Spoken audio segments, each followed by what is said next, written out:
What's up, everybody? Welcome back to my channel. In today's video, we are going to continue with our divisional previews in preparation for the 2025 fantasy football season. And in today's video, we are going to do the AFC North. So just like in the last video where I talked the AFC East, we're going to go through each of these teams alphabetically. We're going to go through quarterbacks, running backs, wide receivers, tight ends, and then touch defense and kicker as well. I'm going to go through all the key fantasy relevant players, guys that may be sleepers at their positions, guys that may be a bust based on their ADP or projections for this season, and highlight the key things of importance getting ready for your fantasy football season. If you're interested in more content like this, please subscribe to the channel. We're going to get a bunch of fantasy football content out over the next couple weeks in preparation for your drafts. And please subscribe to the channel if you're interested in more stuff that you can check out in the description below.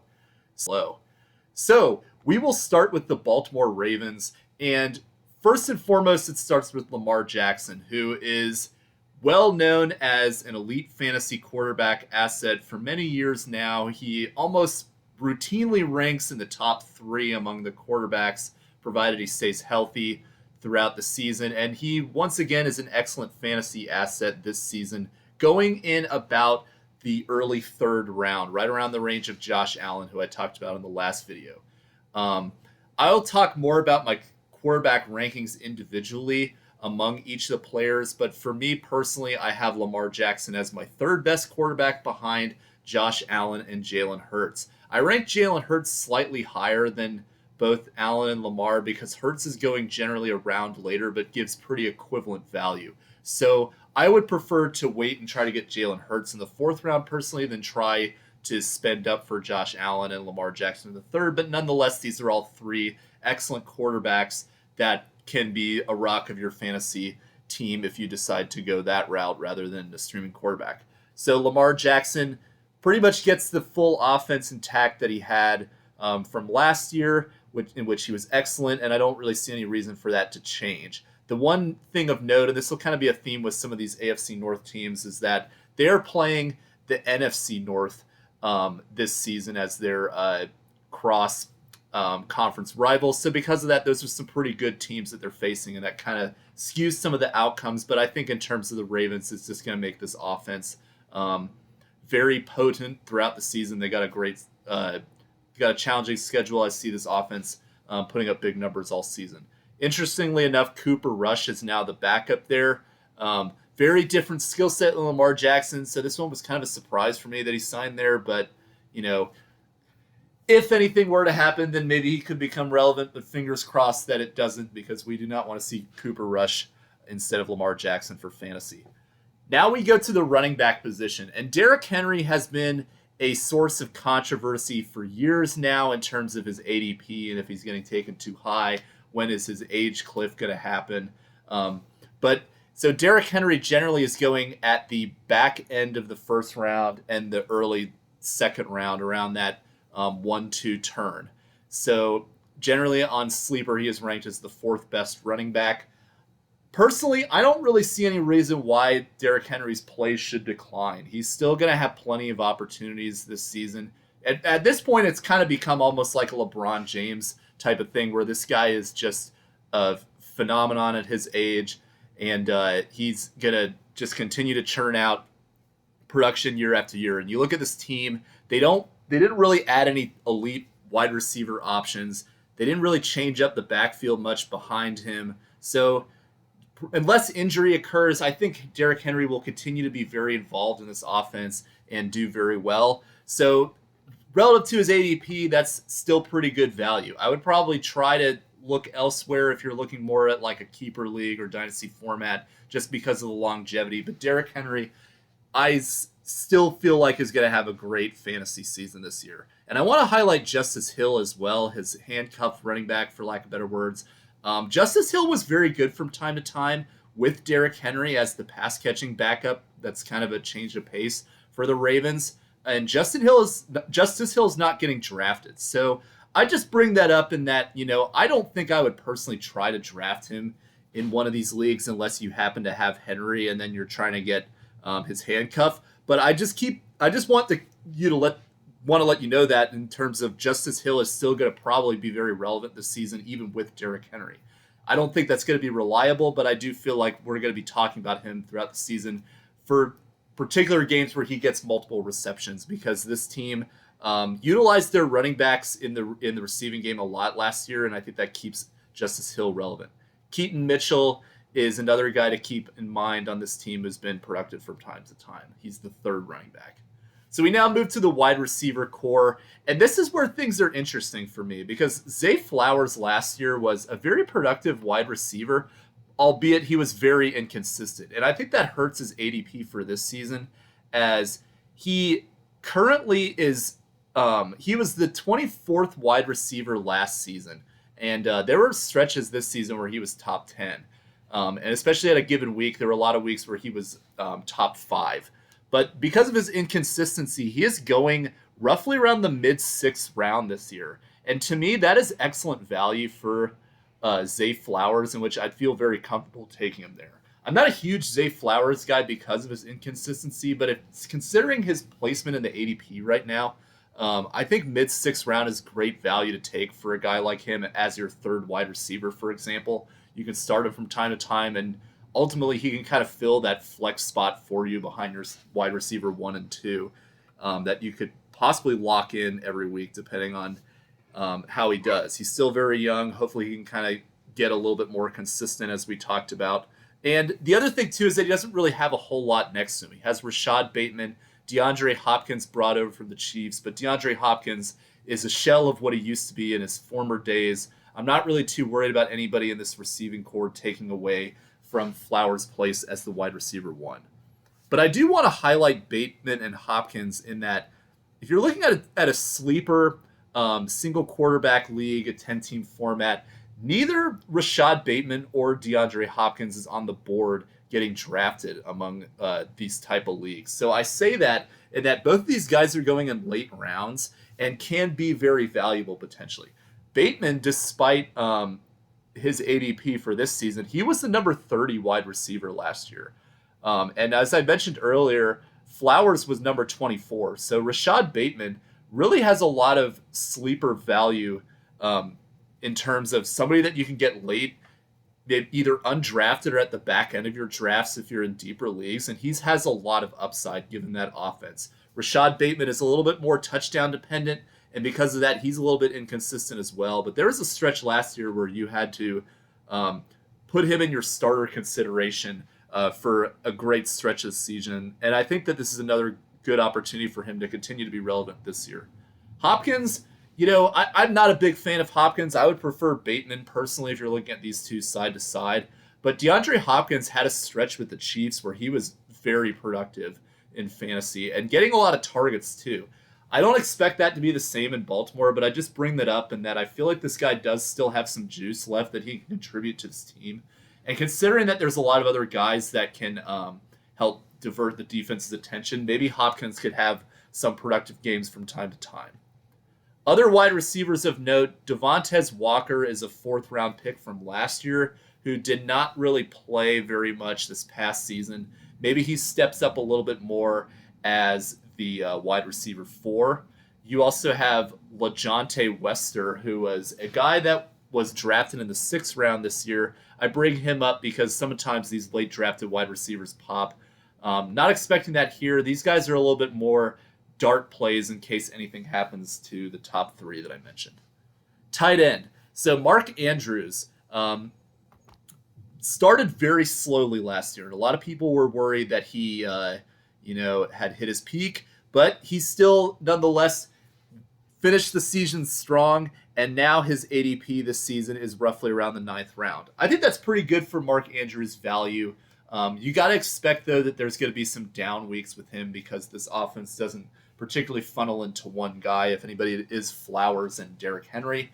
And because of that, and you also have Isaiah Likely on this team, too. So you may ask yourself, what do you do with this Andrews Likely situation? I would be happy taking Mark Andrews late if it is the 9th, 10th round, for example. I wouldn't really want to reach higher than that. Isaiah Likely, I'm not really interested in for fantasy purposes unless Mark Andrews were to get injured and Likely is going to be the starter for a long period of time. But again, I see both these guys being relevant. I like Andrews as a value relative to his ADP. I think there are better tight ends that you can get undrafted than shooting for an Isaiah Likely flyer. This defense is pretty good this season for Baltimore. They've got a lot of good players. My concern is that their schedule is pretty rough. Their first week, for example, they've got Buffalo, but then the very next week they have the Cleveland Browns, who will likely be playing Joe Flacco. We'll talk about them in a little bit. But there are certain weeks from time to time that I would want to play this Baltimore defense, especially week 2. I would really look into them, especially if they get dropped after week 1. But I don't love them because of the strength of schedule they have. And then I do want to bring this up because this is a guy that I've talked about for years and his overdrafted value. Justin Tucker is no longer on this team for reasons that are unfortunate and will not be talked about in today's video. There seems to be this illusion that Tyler Loop will just become the next Justin Tucker, and he's going at ADPs that are higher than some veteran kickers who have been ranking the top 10.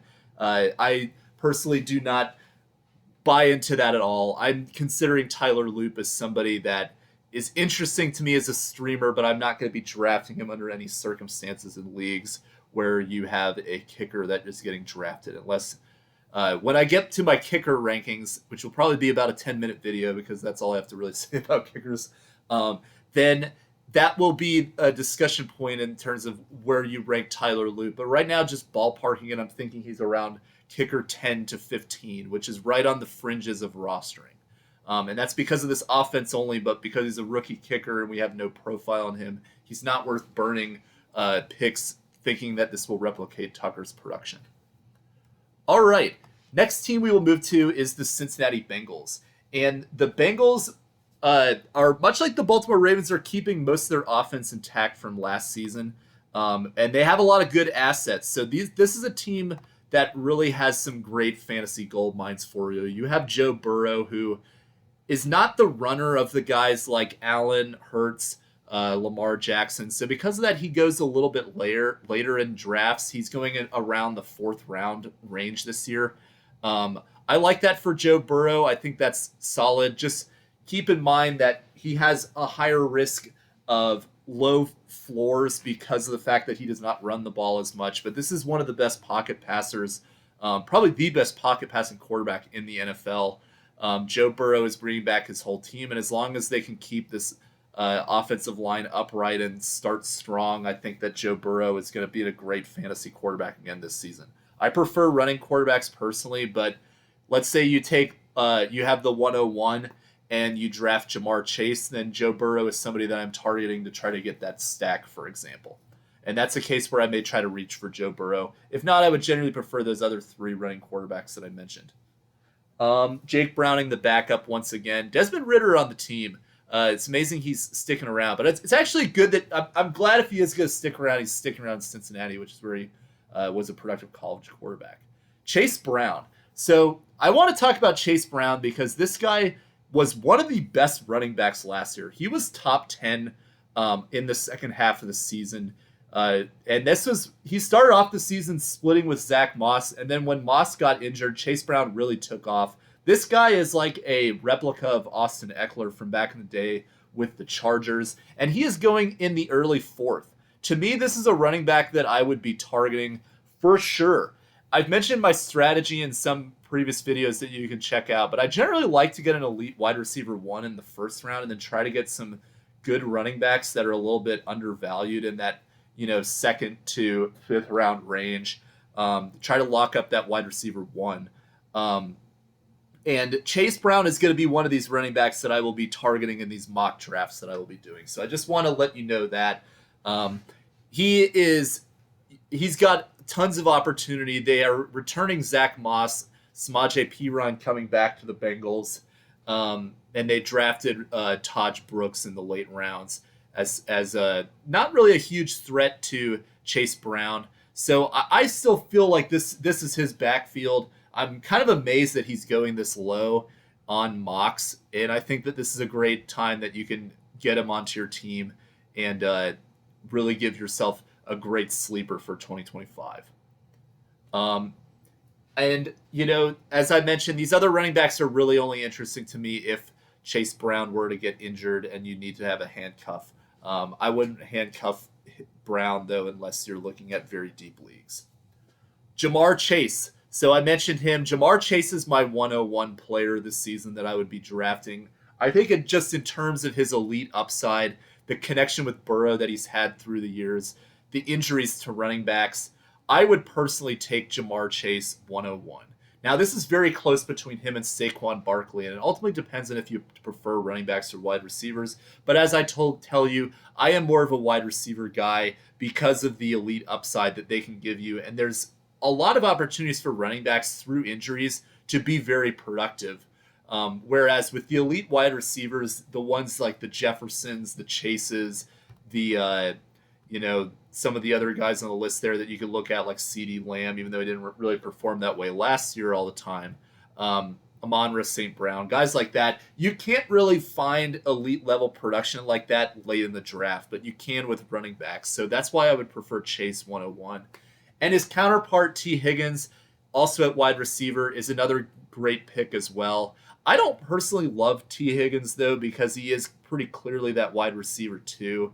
And he does have some injury concerns. But T. Higgins going in the late third, I think that's pretty solid if you're looking at a solid wide receiver, too, for fantasy. Just don't expect that you're getting a very consistent reliability, but you do have high upside with T. Higgins, especially given this Bengals offense. Other Bengals wide receivers of note that could be interesting. You have Andre Yosevas, who is productive from time to time, and then Jermaine Burton, who was a draft pick last year. I'm going to double check what round he was taken, but he has a lot of potential as well. And the camps there believe he was taken in the 3rd round. So a lot of the camps out there believe that this could be the breakout season for Jermaine Burton. It's going to be a lot for him to overcome those two guys that are locking up the wide receiver 1 and 2 on this team. But Jermaine Burton is a sneaky target who's not getting drafted, as well as Yosevas. I prefer Burton because of the upside, but they're both deep league flyers to consider that could be good from time to time. Tight end returning is Mike Gesicki. Mike Gesicki is a great flyer that is not getting drafted. This is one of those tight ends that I think that if you're going to play the game of streaming, if you don't get those elite guys at the beginning, then this is one of the better guys that you can get. Mike Gesicki, another one that comes to mind is Zach Ertz. Guys like that, these are great guys that you can get late, and I really like Gesicki's potential upside in this offense.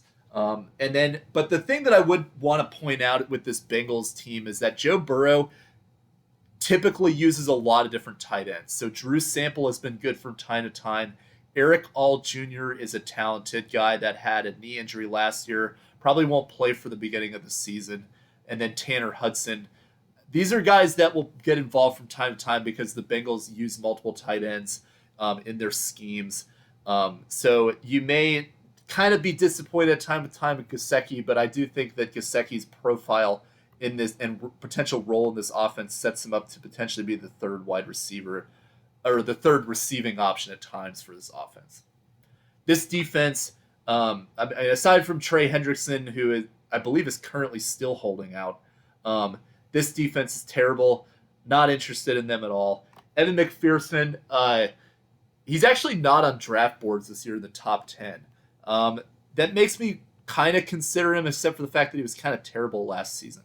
So I feel like more likely than not, he's going to generate buzz late in the draft process and get into the point where I wouldn't feel comfortable taking him. But yeah, this guy, if he does not perform well this season, he may be cut. And this is a guy that was generally thought of right up there with Justin Tucker not too long ago. All right, so we'll speed things up a little bit more. It took a little bit long for those first two teams, but we will go to the Cleveland Browns. And this quarterback room is probably the biggest mess, at least in the AFC. I guess you could argue New Orleans is pretty rough as well. But this team, you've got Joe Flacco coming back again.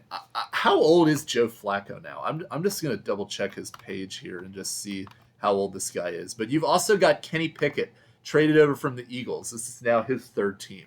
You've got Dylan Gabriel, who was drafted in the 3rd round. Joe Flacco is now 40. So just keep that in mind. And then, in addition to that, you have Shedeur Sanders, who was the famously slipped in the draft all the way to the point where he was taken by Cleveland after they already drafted another quarterback. So what is this quarterback room going to look like? Do you draft any of these guys?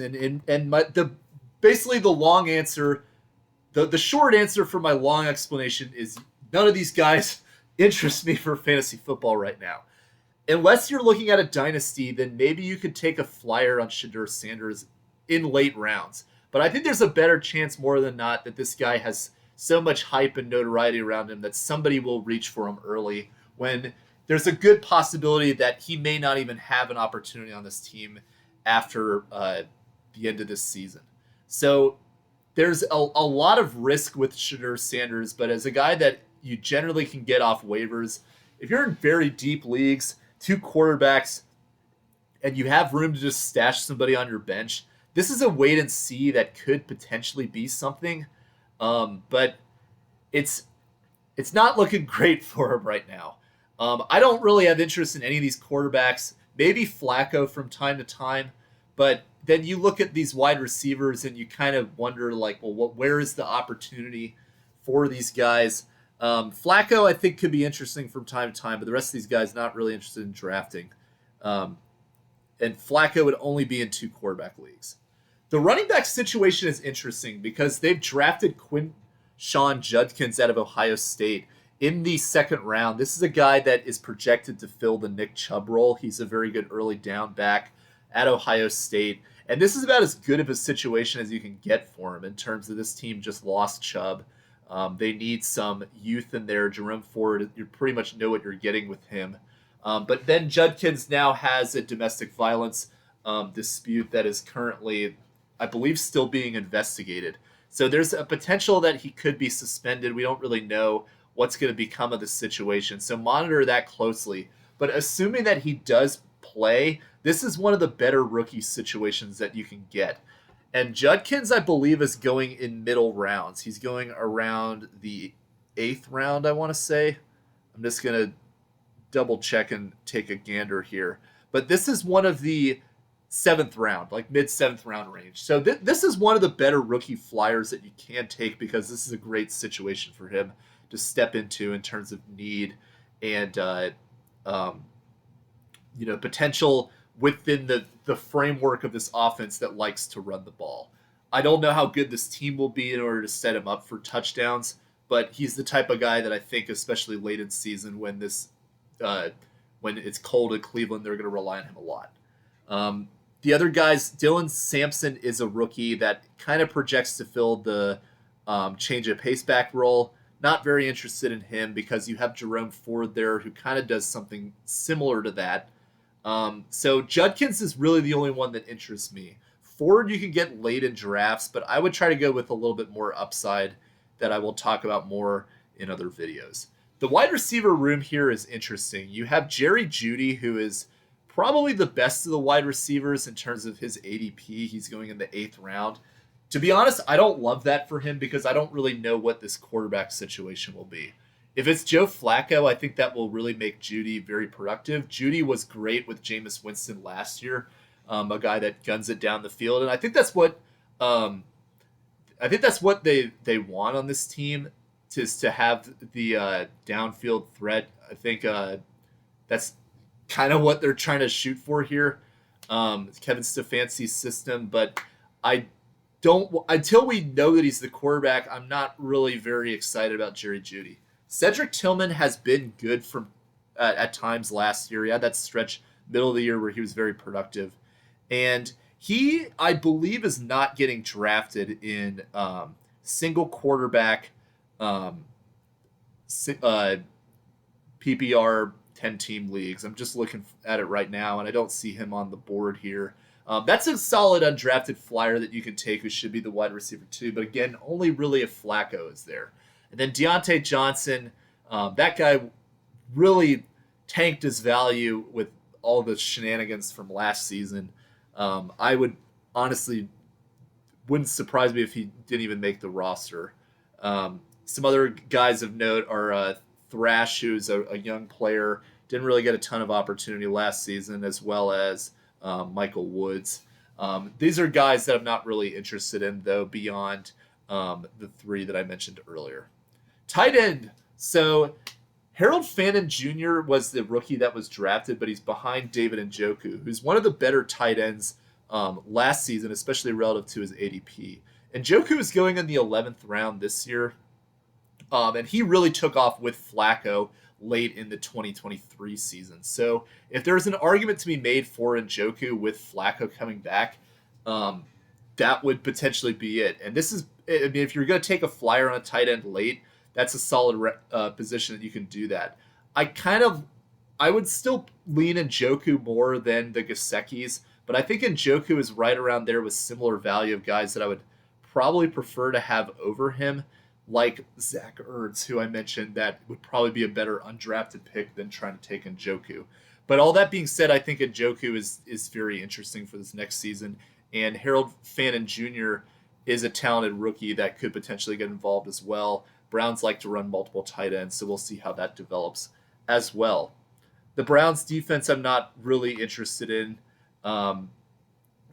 They will probably produce sacks with Myles Garrett, but I'm just given the schedule, as I mentioned earlier, I don't think they're a great option.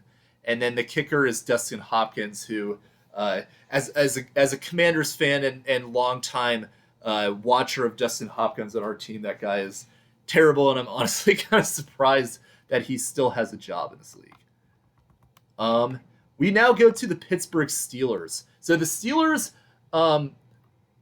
relative to these other teams, they've had a little bit more change in their system. They have a new quarterback, one of my favorite quarterbacks in the NFL. That's sarcasm if you haven't picked up on that. It's Aaron Rodgers, and it's because I hate Aaron Rodgers. I don't personally hate him, even though I kind of do. I don't like him very much. But I also just don't like his overvaluing in fantasy, and that's one thing that I want to talk about here. Aaron Rodgers is actually not getting drafted, which I do appreciate for this season, because there were many years where this guy he's kind of like Mahomes now, where he was just taken before everybody, even though his ADP was way lower than it should have been. People would reach, and they would get kind of screwed because they lost out on some players by reaching for Aaron Rodgers.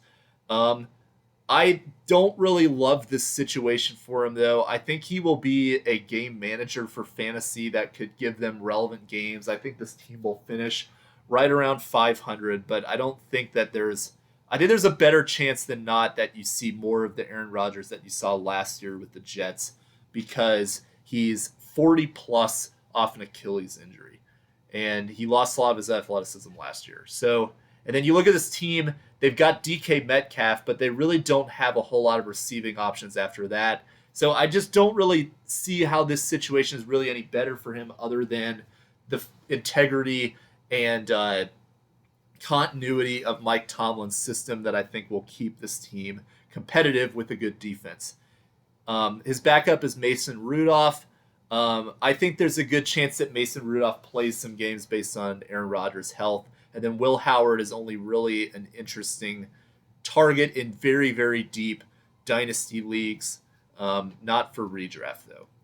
The running back situation. So, again, I talked about Quinshon Judkins and elite rookie running back situations. And to me, Caleb Johnson is another great elite running back situation for a rookie. And honestly, this is even better than the Browns situation because he's going lower in mock drafts. So one thing that I do want to point out with Caleb Johnson is that Caleb Johnson is a running back that has 3-down potential.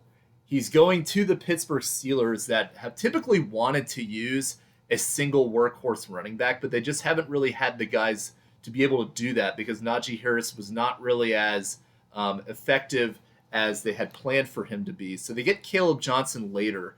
Jaylen Warren is the current starter. Jaylen Warren is a good change of pace back, but he's not really cut out to be an elite number one guy.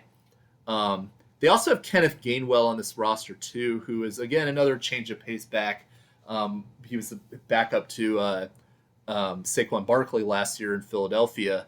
But Caleb Johnson, if you're looking at any of these three running backs that has the potential to jump up and take this job, it is Johnson. And he is a guy that is getting drafted in the late 8th round. And you're looking at this as a potential situation where I would not be surprised if he's a top 20 running back in fantasy next year. So you're potentially getting an RB2 in the 8th round. So again, I mentioned Chase Brown earlier as a mid-range running back target. This is one of my middle to late round targets in the 8th round that I'm going to be trying to target at the running back position is Caleb Johnson. I really like his upside, especially given this Pittsburgh Steelers team. A lot of changes at wide receiver. So George Pickens is out. They bring in DK Metcalf from Seattle. I have not really been a big DK Metcalf fan with the Seahawks, but I am intrigued this year because you look at the rest of that receiving room, Calvin Austin, Robert Woods, Roman Wilson, who's coming as a rookie from last season, didn't really play much this past season due to injuries. Scotty Miller, Ben Skoranek. These are all guys that are not really game-breaking wide receivers. The only one that could potentially be that is DK Metcalf. And you pair him with Aaron Rodgers, there could be a lot of good chemistry here. DK Metcalf, though, I'm a little worried that based on this situation, he could be getting drafted higher than my liking. He's going in the 5th rounds. This season, I would like him to go a few rounds later for me to really feel comfortable with it. But I think if you're looking for a guy that's stepping into a new system, and if you do have 2 good wide receivers that you could also rely upon, this is a great flex type of wide receiver 3 in your fantasy team that I would love to put DK Metcalf into. Very intriguing player. I just want to make sure, 1, that Aaron Rodgers is healthy, and 2, they get him in position to be an elite wide receiver. We kind of saw Pickens at times, not really. He had some great games, but he also had some real dud games because the offense kind of lost creativity. And if they can establish that with DK Metcalf, Arthur Smith, if he can turn this into that, system that he had back in Tennessee where A.J. Brown was dominant, do the same thing with DK Metcalf, similar type of profile of players, this could be really interesting, but I can also see this going really badly. The other wide receivers are not getting drafted in their ADP, Calvin Austin, Robert Woods, etc. I'm not super interested in them. I think if you want to take like an undrafted flyer, I would prefer to take it on Calvin Austin of any of these guys, especially with Aaron Rodgers there. Maybe he can get Calvin Austin involved. He's a talented guy that's shown promise from time to time, but he needs to get more target volume for me to really get interested in him. So I'm curious to see how that looks early in the season, who is emerging as the second wide receiving option for Aaron. Because one of the guys that it could be potentially is Jonnu Smith. So this tight end room in Pittsburgh is interesting. Jonnu Smith was a great breakout candidate last year with the Dolphins. And he's getting drafted pretty highly this season. He's going in the 9th round. Honestly, right around the range of Mark Andrews. But to me, Mark Andrews is a much better option that you could take than Jonnu Smith, because Smith, aside from this past season with Miami, has primarily operated as a second tight end. They also have Pat Freiermuth there, who has been pretty productive from time to time as well. Not really getting drafted this season, but I would not be looking at this addition of Jonnu Smith necessarily as a Pat Freiermuth replacement and somebody that's going to have the type of season he did in Miami. Maybe they could. There's a world where they need to get both of these tight ends involved because of the lack of elite receivers beyond DK Metcalf. But because of that, I'm not taking Jonnu Smith super seriously, though, because of how high he is on his ADP. I think that could kind of be a letdown. Pat Freiermuth as an undrafted tight end is a little bit more interesting to me for that reason. So I'm very curious to see how this breakdown looks. I think more than likely they're going to be in a timeshare splitting with each other, much like the possibility of Hunter Henry and Austin Hooper, as I mentioned in the last video. But this is still an intriguing situation because of the lack of wide receivers, and Aaron Rodgers is going to need to get some other guys involved. There's also a world where a lot of that could go to Caleb Johnson as a running back out of the flat, which has been productive in previous Aaron Rodgers teams with guys like Aaron Jones back in Green Bay.